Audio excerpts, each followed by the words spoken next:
Welcome to Living English. In our drama today, Anne visits a winery, a place that makes wine, and gives her opinion about their wine. She also does some business and gets a good price for the best wine. After the drama, we'll look in detail at the words we use to compare more than two things. Here's today's episode of Sisters and Brothers.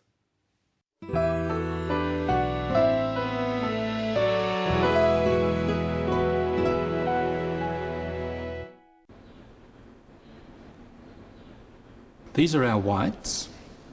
Why don't you try the Chardonnay first? It's our best-selling wine.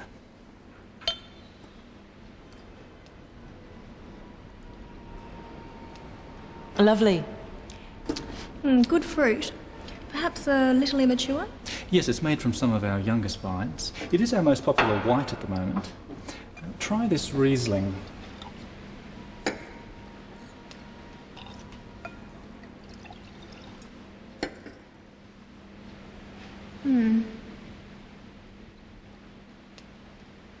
It's very pale, isn't it? A lot of our customers are finding it very attractive. It's a bit too dry for our market. I think we'll leave that one. But I like the Chardonnay. I think we can sell that. Excellent. Let's try the reds. Our reds are as good as any you'll find around here. What have we got here? This is our Cabernet Sauvignon. It's very popular. A bit too much fruit at this stage. I understand it wasn't a good year for Cabernet in this district. You know your wines, Miss Lee. I try to be prepared. What's your best red? This one. Our Shiraz.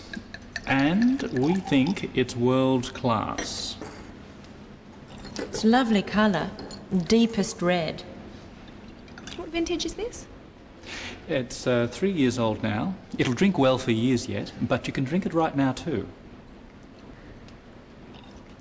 And what's the price? Well, it's our most expensive wine at $50 retail. I'll think about it. It's certainly got potential, but there are a lot of wines around in this class these days. You've got a lot of competition, Tim. That's for sure. But we can work out a special price for you if you're interested. I'm definitely interested. This is very good. Sarah knows our requirements and pricing position. I'm sure you can work out something with her. I'm sure we can. Let's look at how Anne gives her opinion about the wine. She uses adjectives to describe it. First, she gives her opinion about the Chardonnay, a type of white wine. Good fruit. Perhaps a little immature? She says the fruit is good. The fruit means the grapes used to make the wine. And she says, perhaps a little immature. Immature means too young, not ready. By saying perhaps, she is showing that she is giving her opinion, saying what she thinks. It's more polite than just saying, it's too immature. You try making some suggestions using perhaps. You'd like to come with me. Perhaps you'd like to come with me. It's time to go. Perhaps it's time to go. You're wrong about that. Perhaps you're wrong about that. Now, what does Sarah say about the Riesling, another type of white wine? It's very pale, isn't it? She says, it's very pale, isn't it? Pale means it doesn't have a strong colour. By saying, isn't it, she shows she is giving her opinion. She wants the others to agree with her. Isn't it is short for is it not, which is the same as saying, don't you think? Try using isn't it with these sentences. It's hot. It's hot, isn't it? It's funny. It's funny, isn't it? But be careful. You only use isn't it when the subject is it. For example, I would say, he's funny, isn't he? You're late, aren't you? They run fast, don't they? Now look at another way Anne gives an opinion. A bit too much fruit at this stage. Anne tasted 4 wines. The first one she tasted was better than the second one, and the last one was the best of them all. Words such as best are called superlatives. We use adjectives, describing words, in a different way to compare more than 2 things. One way of doing this is to add an est sound to the adjective. Listen. It's a lovely colour, deepest red. This is deep red. This is deeper red. And this is the deepest red. Practice saying the deepest red with the clip. It's a lovely colour, red. It's a lovely colour, the deepest red. Now listen out for another superlative. Yes, it's made from some of our youngest vines. Youngest. None of the vines are younger. Young and deep have one main sound or syllable. Young, deep. When a word has more than 2 main sounds or syllables, we don't add an est sound to form the superlative.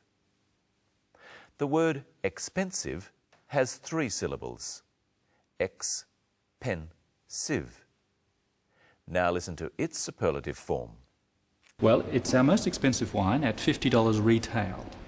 Most expensive. With longer words, we add most or the most to form the superlative. Repeat these after me. This wine is expensive. This wine is more expensive than that one. This is the most expensive of all the wines. But with shorter words, we add and est to the end of the word. Repeat these phrases after me. This wine is pale. This wine is paler than that one. This wine is the palest of all. In our next clip, listen for the superlative of another 3-syllable adjective, popular.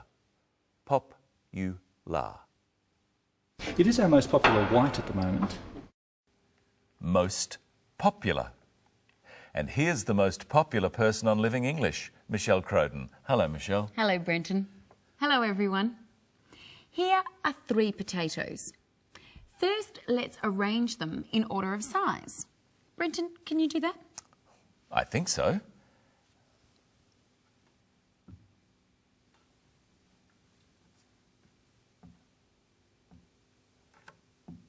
There you go. So this one is bigger than this one, and this one is bigger than this one. So this one is the biggest. And as we've already seen, we add to big to make bigger and compare 2 things, and est to big to make biggest when we're comparing more than 2 things. What else happens to the word big? It has an extra G. That's right. The extra G tells us that the word is pronounced biggest and not biggest. What's another example? Hot. Hotter. Hottest. And what's the opposite of big? Small. Small. Smaller. Smallest. It already has a double letter at the end. Now I want you to put these in order of their weight. Oh, okay. I think this one is heavier than this one, but this one is heavier than both of the others, so it's the heaviest. Let's check. Now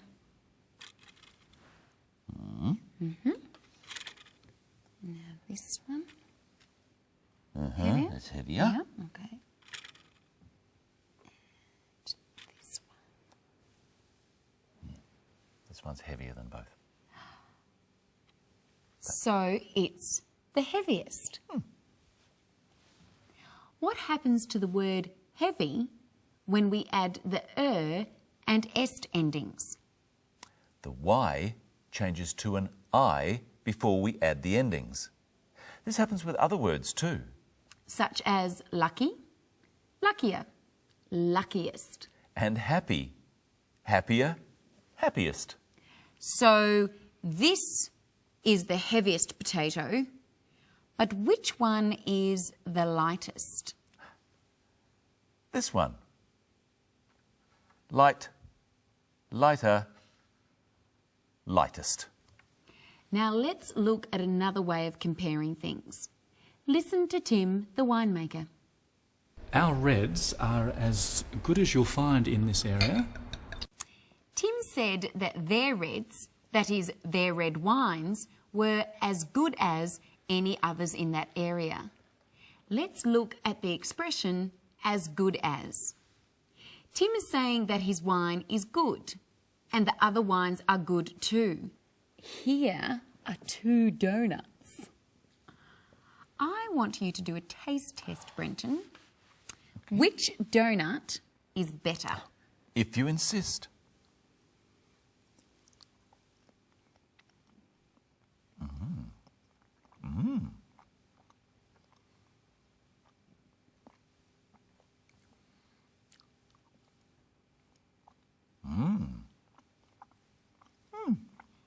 So is this donut better than that one?